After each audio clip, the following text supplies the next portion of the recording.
A primeira resposta cristã. Os primeiros cristãos, na maioria pobres e pouco sofisticados, não elaboraram uma resposta detalhada e bem estudada para qualquer uma das filosofias predominantes de sua época. Temos alusões a alguns debates nas cartas de Paulo e em seu famoso discurso no Areópago, mas coube aos apologistas do segundo e dos subsequentes séculos começaram um engajamento dinâmico e intenso com as filosofias grega e romana. Nesse processo, como também descobriram os pensadores judeus, o epicurismo foi simplesmente descartado. Até hoje, a palavra hebraica ou yiddish, apícoros, é usada com o sentido de herege, alguém que negou a base da fé. Isso porque a doutrina fundamental do judaísmo e do cristianismo era, e ainda é, a crença de que o mundo é a boa e sábia criação de um Deus bom e sábio, o qual os judeus saúdam como o Deus de Abraão, de Isaac e de Jacó. Os cristãos que partiram dessa mesma visão vão mais longe. O Criador é o Pai de Jesus, do Messias, do Senhor. Os primeiros cristãos, até mesmo Paulo, não elaboraram uma doutrina detalhada da criação.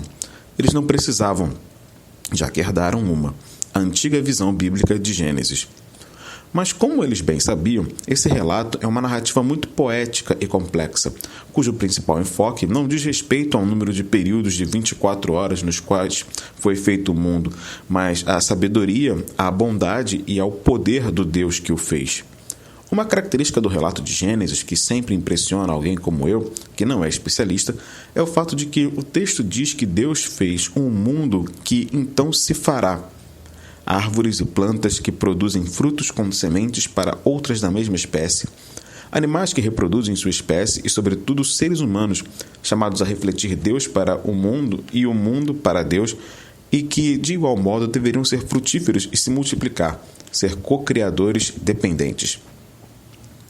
Assim como o relato da queda em Gênesis 3 está ao lado do relato dos anjos rebeldes em Gênesis 6, incitando o sábio leitor a ponderar o mal como um verdadeiro mistério e não como um erro facilmente explicável e solúvel, os relatos sobre a própria criação em Gênesis 1 e 2 não substituem impecavelmente um ao outro, mas oferecem perspectivas muito diferentes.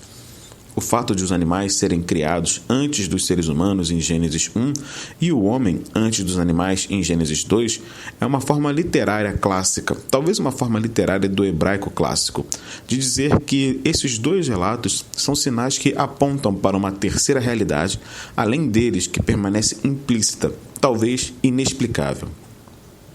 Talvez seja para essa realidade distante que os Salmos e Provérbios apontam quando falam que Deus criou o mundo pela sabedoria. E talvez seja a essa realidade distante que Paulo, João e o autor de Hebreus se referem quando percebem a alusão e falam de Jesus como uma linguagem de sabedoria, como aquele por meio de quem todas as coisas foram feitas.